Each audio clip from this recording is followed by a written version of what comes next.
এটা হচ্ছে পঞ্চরত্ন মন্দির। এখন এটা চারটে চূড়ো ভেঙে গেছে বলে তোমার রাজার ওয়াচ টাওয়ার বলা হয় এটা। এখানে আসল মন্দিরটা আছে ওই দিকটা, পঞ্চরত্ন মন্দিরটা ওই দিকটা।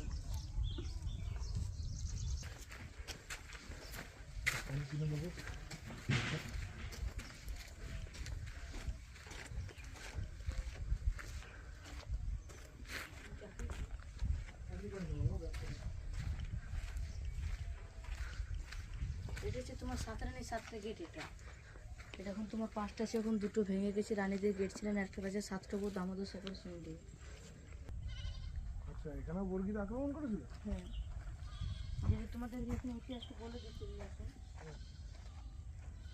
যেটা পাহাড়ের উপর একটা মন্দির আছে, রাম মন্দির বলে। তোমার এখন দেখা যাবে না, পাহাড়ের উপরে গেলে দেখতে পাবে। পাহাড়ের উপরে যাবো কি করে?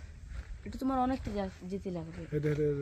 হ্যাঁ, তখন বর্গিরের পাশ দিয়ে আসতেছিল, তখন ওদের রাম মন্দিরের কাছে ওখানে রাত হয়ে যায়। তো তখন ওরা ভেবেছে যে এখানে আর তো ওখানে রাত্রেবেলা তার কিছু থেকে বেরোতে পারবো না। তখন ওরা ভাবে যে ওখানে এক রাত কাটিয়ে নেবো। আর সকালে দেখতে পাই একটা বিশাল বড় রাজবাড়ি। তখন ওরা যুদ্ধতে নেমে যান। রাজা 2000 সৈনিককে মেরে দেয়। রাজা পালিয়েছে আদার কাছে পুরো সুড়ঙ্গ দিয়ে। সাঁতারিনে ভাবছে, রাজা ভাবছে মারা গেছে, তো ওই জন্য বলছে আমরা বেঁচে কী করবো, যেন সনাতনা গুটিয়ে কুতি ঝাঁপিয়ে পড়ে। এখানে তোমার দীর্ঘ 800 বছর ধরে 30 জন মিলে রাজত্ব করে গেছিলেন। 30টির মধ্যে 4টে রাজার নাম জানি।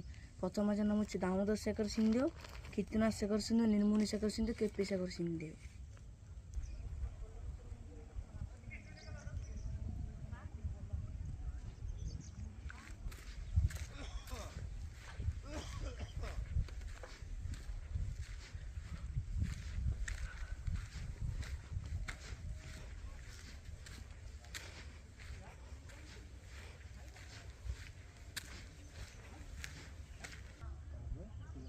জায়গায় বসে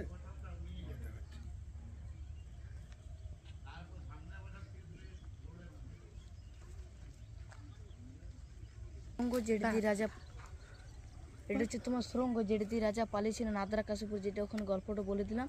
ওখানে লেখা আছে যখন রাজা পালিয়েছিলেন তখন নবগোপাল মন্দির ঘোষণা করে পালিয়েছিলেন। কাশীপুর চলে গেছে এখান থেকে।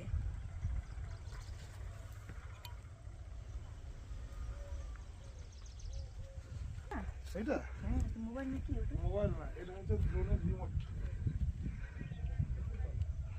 ওইখানটাতে ভালো ছায়া আছে।